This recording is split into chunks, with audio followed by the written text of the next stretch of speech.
gonna start recording.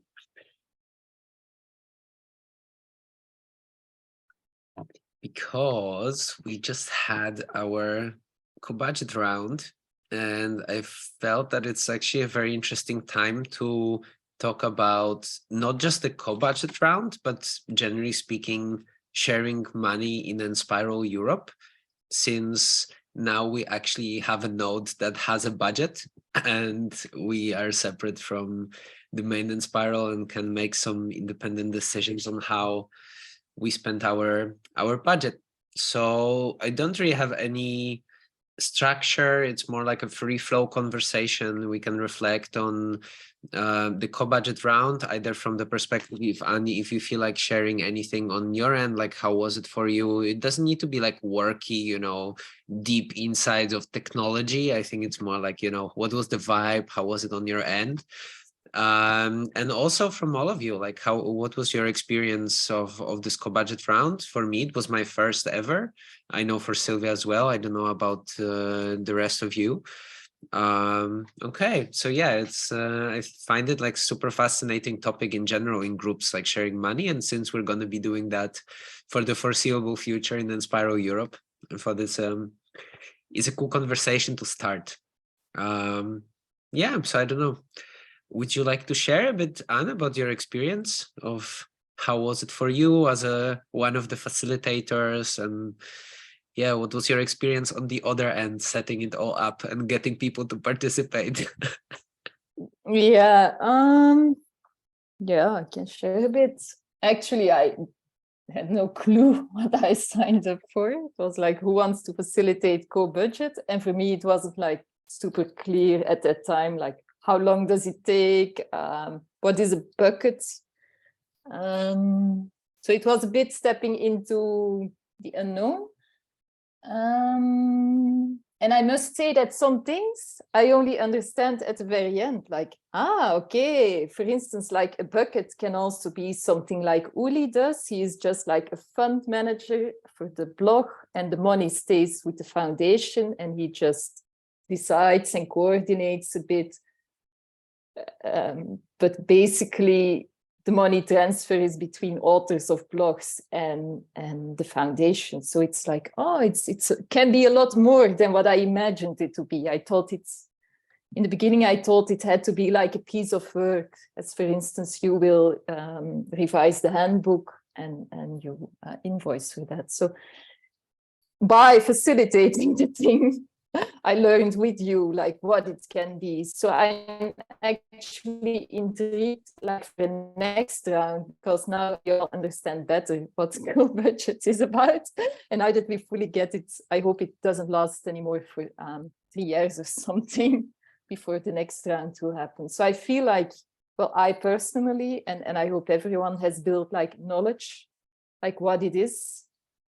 And that maybe like, if we can do like within 1 year, like another round, that it will be more fluent, because now it felt a bit heavy because of a bit reinventing the hot water. Yeah, I'm curious to hear your experiences. For me, the whole process has been quite long, and I don't know if those long time frames are like needed. Maybe it's what people need, but as a facilitator, it was like so much time. I've been busy like the full 2 months with it, close to daily, well, in little bits and pieces.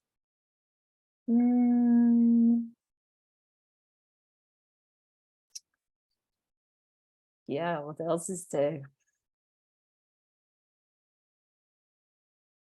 Yeah, there's something with getting people active and not knowing. There's like some, and I think it's very human tendency to postpone things until the very end. But as a facilitator, it's like stressful to see like who has forgotten and who is just delaying. There's like, so I'm glad with the participation we had, but also we put a lot of effort in reminding and like, is it needed or was it not needed? Yeah, I'm curious to hear. I'm anyhow curious to hear any insights that arise also about the buckets? What do you think about them? Process in general, does it serve? Curious to hear all of you a little bit. But in general, I'm happy to have contributed. Well, I feel like it has brought some oxygen, sparked some new thinking. So it has been useful. I'm going to pause here. There's more questions you can ask. Thank you for all your work.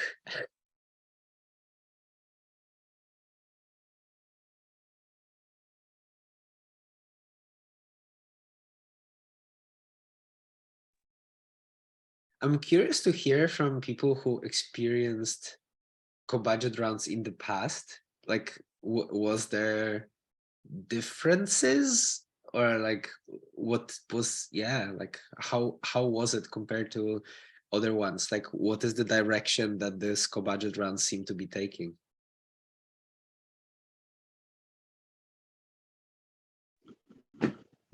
All right, I'll have a crack.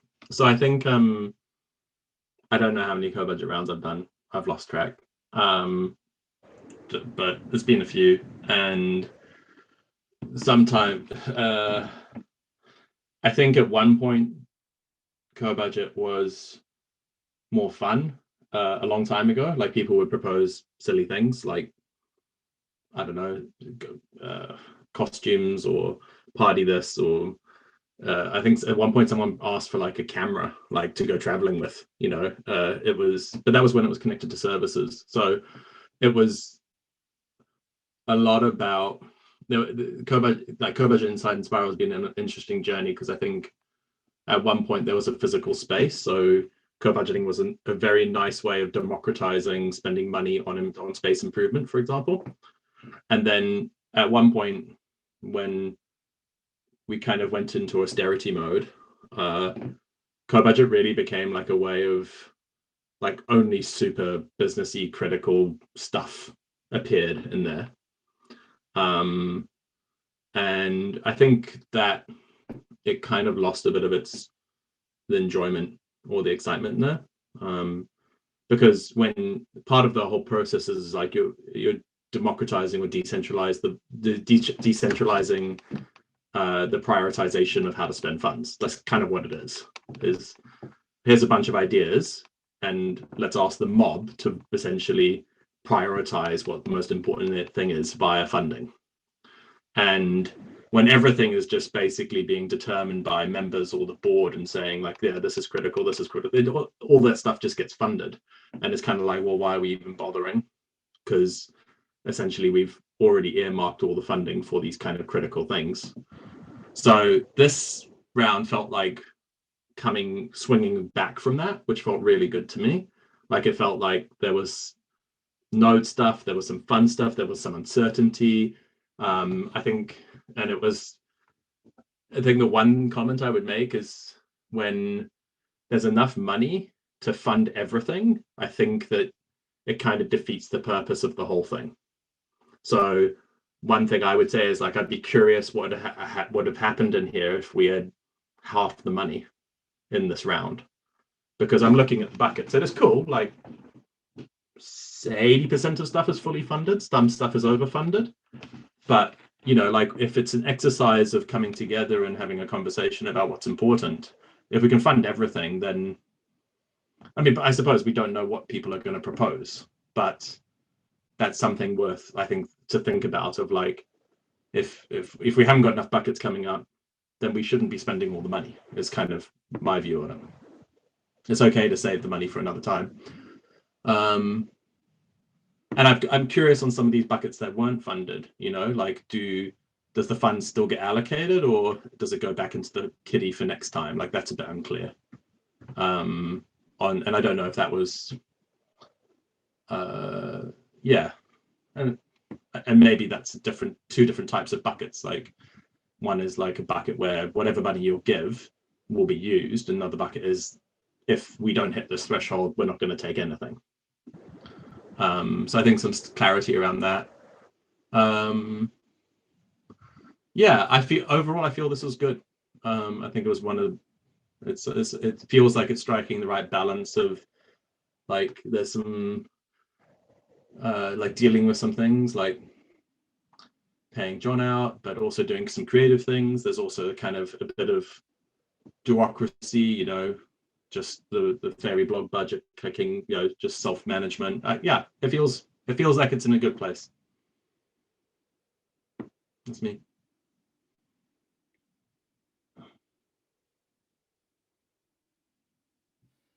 Do you want to comment on that, Anne, or do you? I can respond to the clarity that you asked about the buckets that were partially funded. Well, actually, we had asked in advance, like if you accept partial funding, write it in the bucket, and if not, we suppose that you want to reach the minimum target.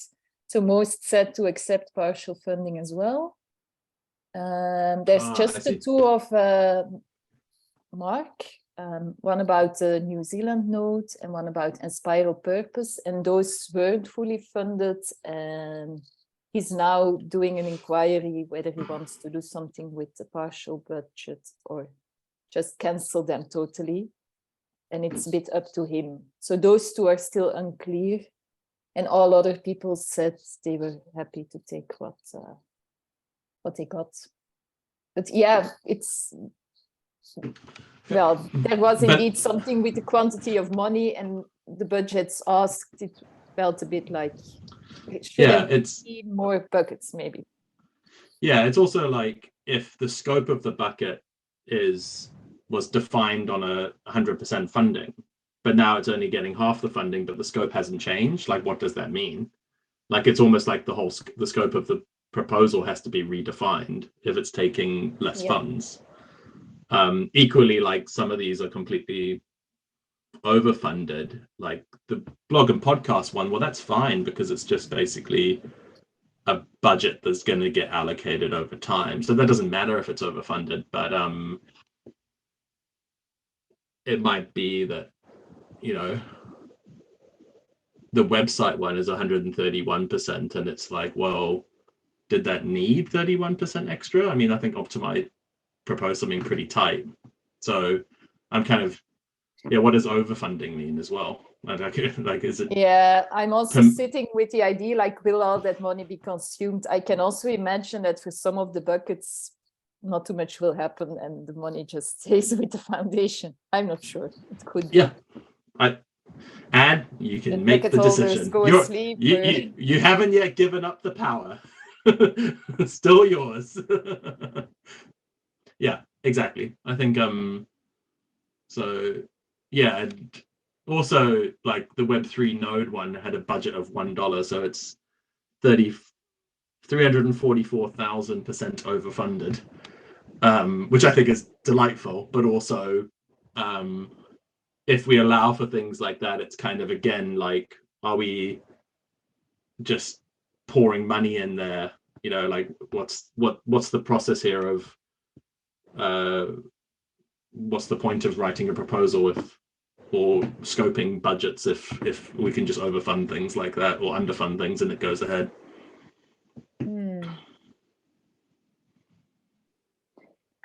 Just to clarify, I understood that buckets have a minimal funding and a max funding, and it says overfunded also if it's between the min and the max.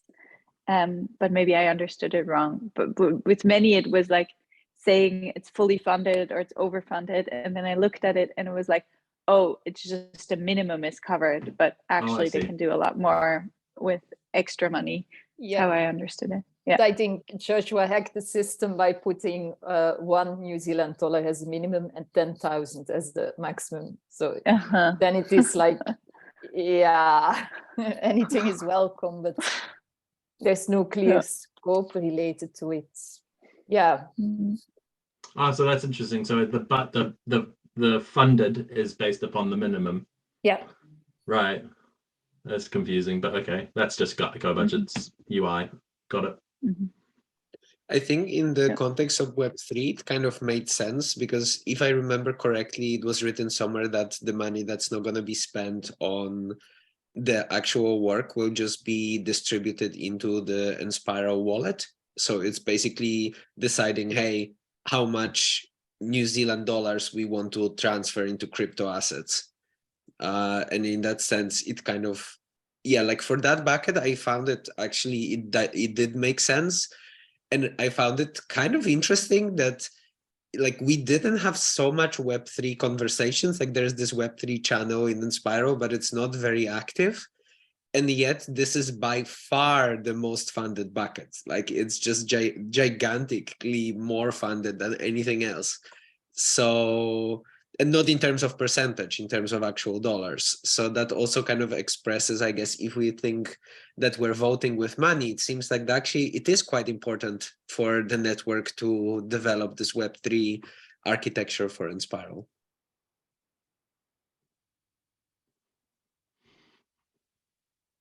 Yeah, what has been interesting for me during this process, I have been seeing Cobudget runs going around, and I've never participated because I didn't know what buckets were and I didn't know what they were meaning. I was totally disconnected actually from the whole organization of Enspiral when I was in New Zealand, and it's so obvious for me now that I'm so much more connected and that I'm so much more involved in everything, that I want to be part of it, and I want to, even if I didn't know, I wanted to learn what it is, you know, and what I could do.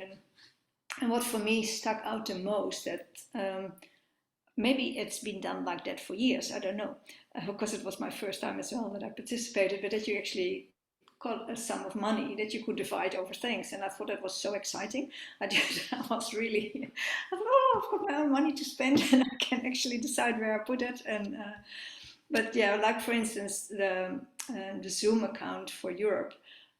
As soon as it's fully funded, I just stopped. I just put in, I think, only $10 because then it was fully funded. So I thought, well, it doesn't make sense to put in anymore, you know, like. So I've got some more to spend on other things. And yeah, but I thought that, you actually sent me a special app for that, or WhatsApp message on, just to say, hey, are you able to spend your money? And I couldn't actually, so I had to go through the process with the Optima to get my email account sorted and everything.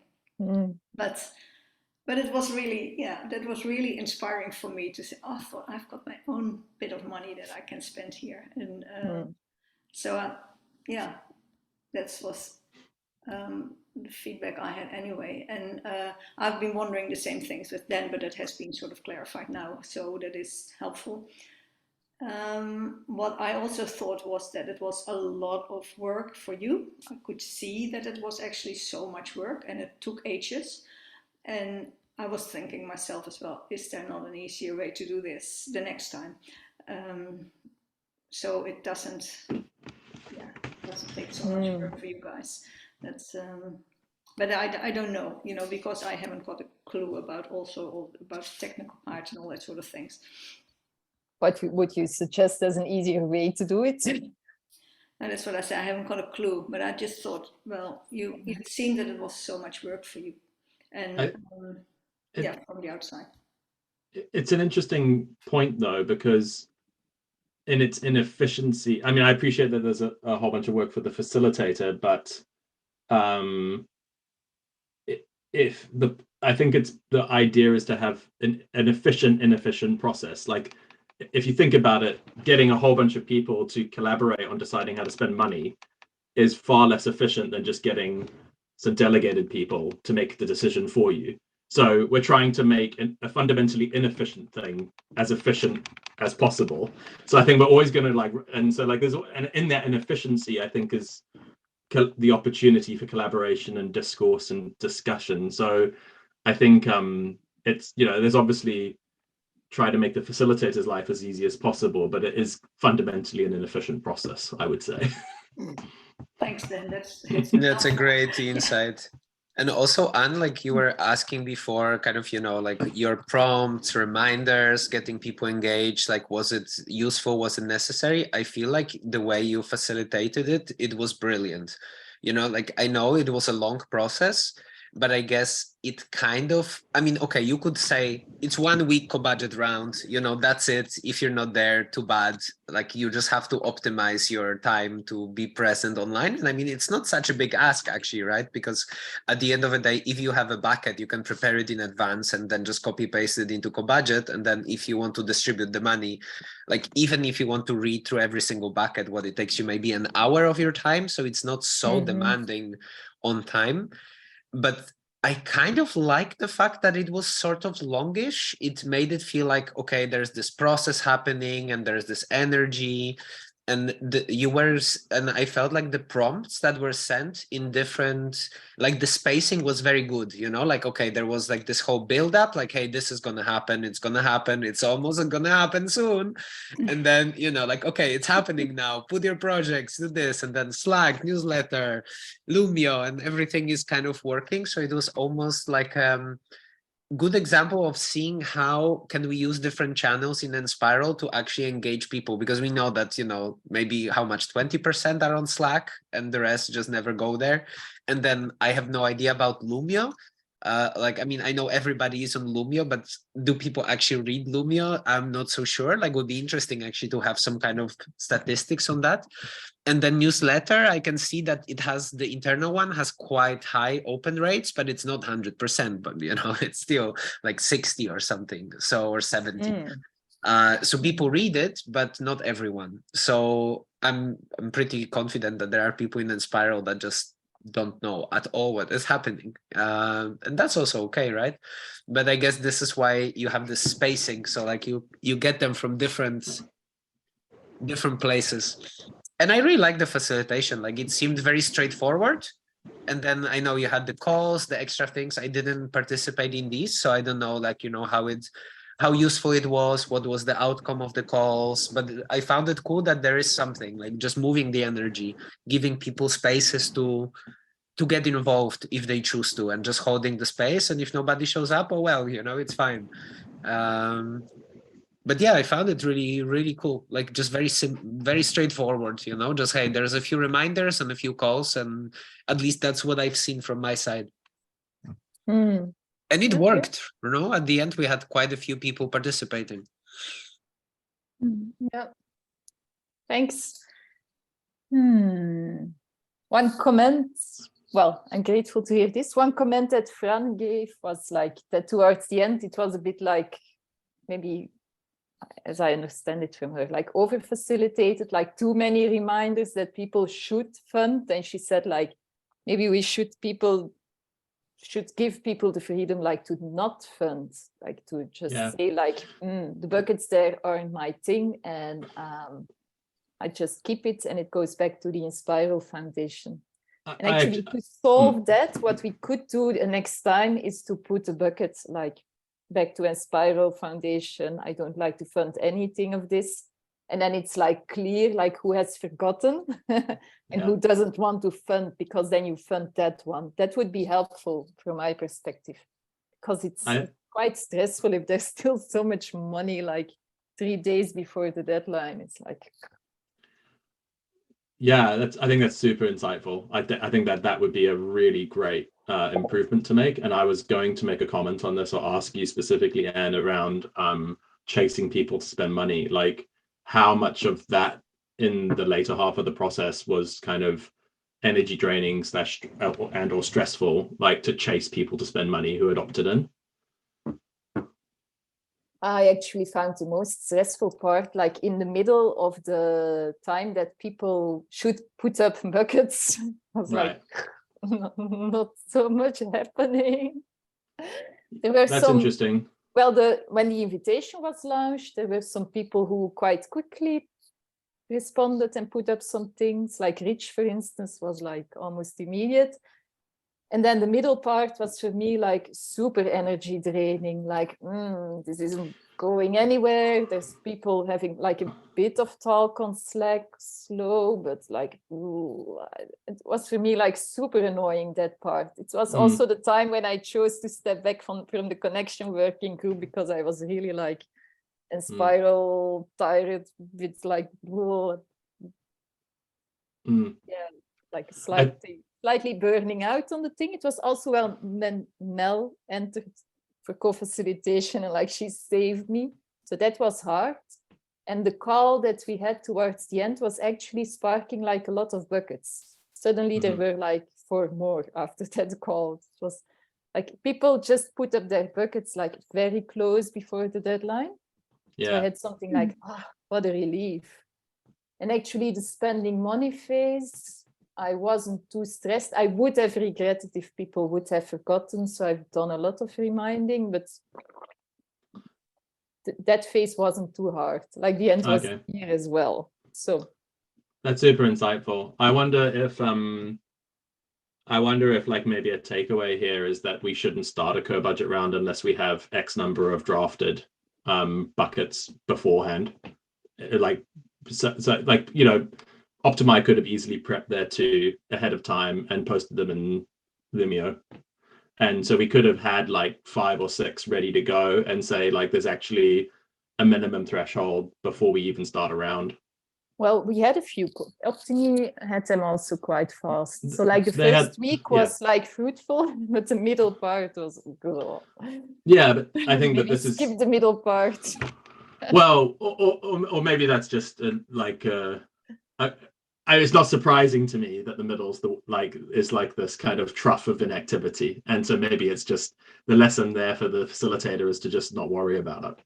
Yeah, which is a hard lesson, but it's I think we've run really long rounds before, like many weeks, and I think when we started doing this assembly sprint pattern, I don't know what it was, 4 years ago, where we went and said before a co-budget round, it was kind of random when it could happen, how many times in the year. And so then we said, no, we're going to standardize on this assembly sprint, and there can only be X number of assembly sprints a year. And that was a way of saying, for this one time or twice a year, you have to pay attention, and the rest of the time, no one's going to go and dramatically change the network. That was kind of the idea.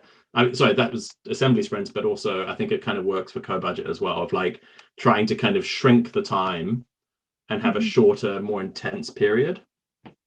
But okay, that's that. Thanks for answering that question. Yeah, I'm also wondering, because in future we can do our own co-budget rounds in Europe. Is that correct? Yeah. And I like that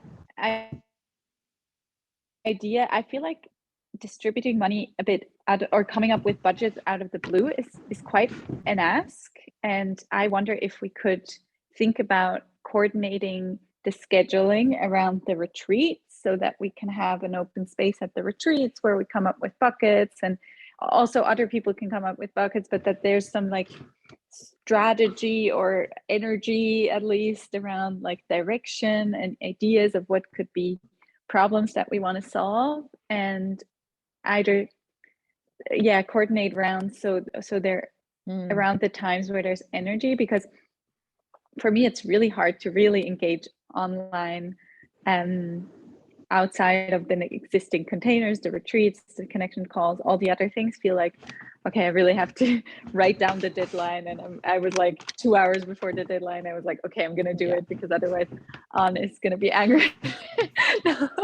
No, I didn't do it. Just, I wanted to do it, but I was also like, okay, I feel like I'm obliged also in a good way.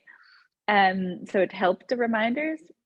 But I feel like it would make it easier if it was around the retreat. Yeah. I also found the fact that it was like almost completely asynchronous written, then with people in different time zones. So the communication is late in the evening or early in the morning if you want some immediate answers. Found it also very tiring, demanding actually. So it would make sense to coordinate it around retreats. Also, I'm not sure about New Zealand dollars. I love international collaboration, but sense of what you can do with an amount of money is like so different. And also like exchange rate, like it fell down like in the past 2 months. Like it's a bit weird. It makes somehow sense to. The NZ dollar is super strong at the moment, so the NZ dollar is way up, so we should take the money and quickly convert it across as quickly as possible. Yay. Wow, I don't think so. I think check again. it went up against the Swedish crown. I wonder if it went up against the euro, but I mean, okay, I'll check. Okay. Something, maybe a point there is for future budget rounds, or maybe this is something for us to think about as a node, is that, and you were facilitating the kind of participation of like the network. I wonder if we were participating in a network round, whether we as a node should actually have a call and come together and talk about it, of like, hey, and you know, we could have a call like this and just bring up the co-budget round buckets and talk about them, you know, as a node. How do we feel about these things? And I think so, and that might be a way where nodes participate in rounds more explicitly, or not, maybe not explicitly, or maybe there's an expectation there that like, please come together as a subgroup and discuss these buckets, because it's not something we did, and it could have been so easy to do. And that's not, and this is aside from you and you facilitating the whole thing. I think it would have been just thinking of like that you said that you got a lot of buckets got generated and a lot of engagement happened when you had the video call later on in the round. As a node, we could have planned to have a call very early in the round, and I think that would have, for us, would have generated stuff. I mean, we knew that we were proposing one bucket. I think we did kind of talk about it, but that was before Cobudget started, and I think it would have been different if we had had a call in the round. Yeah, we actually had 2 connection calls, but we used them for other things. It wasn't much energy, actually. Right, good point. I think it would be cool So not only to have these calls during the rounds, but also like just have them sometimes, like what Karina was saying, because coming up with a bucket, it's like, it's quite an ask. So if we do it like 2-3 times a year, like, okay, we have this much money, we have, what are the projects, what is the energy that's surfacing, what are some things that we could eventually turn into buckets, and just kind of keep it alive as a routine. So then it's not just like all at the same time, but there's already some ideas for what buckets there could be in a next co-budget round.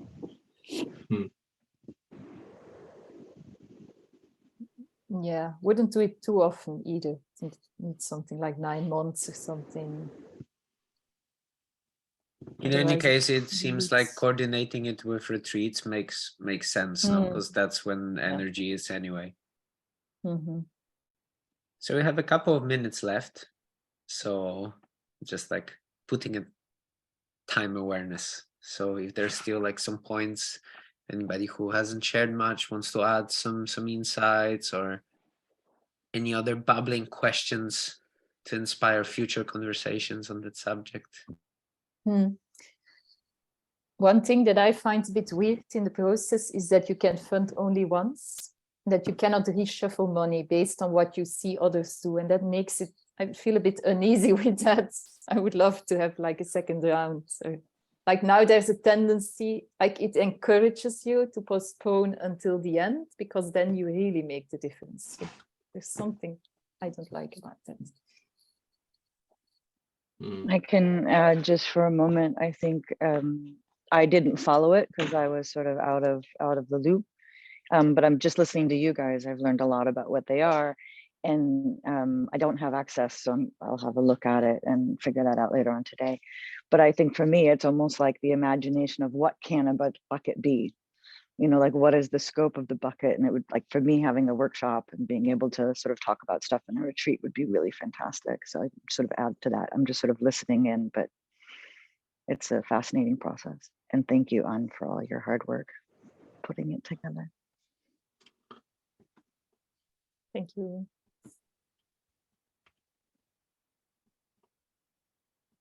I suppose I'll just say quickly like very technically, that a bucket has to, because the funds are held by the foundation, the bucket technically has to have a business purpose. But we had a massive conversation with accountants. I remember going to EY about this in New Zealand. Was it EY? Was it Deloitte? I don't know. I think it was Deloitte. And they basically said, like, you can, it's very easy to make an argument about like why something has a business purpose. So I think the example I was giving was like buying toys as a present for someone who is about to give birth, like from the network. And he said, yep, that's totally justifiable. You can say that that's like building relationships in the business context is like, and therefore that is good for the network, it's good for the brand, blah, blah, blah, blah. So it's that's, I suppose, the point, like the only thing to think about when like what a bucket can be, as long as you can make a business case for it, it can pretty much be anything. Mhm. Let's go wild next round. Drugs and parachutes and scuba diving Okay. trips. If it's in Amsterdam, we're okay.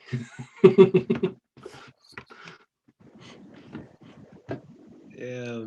Mm. All right.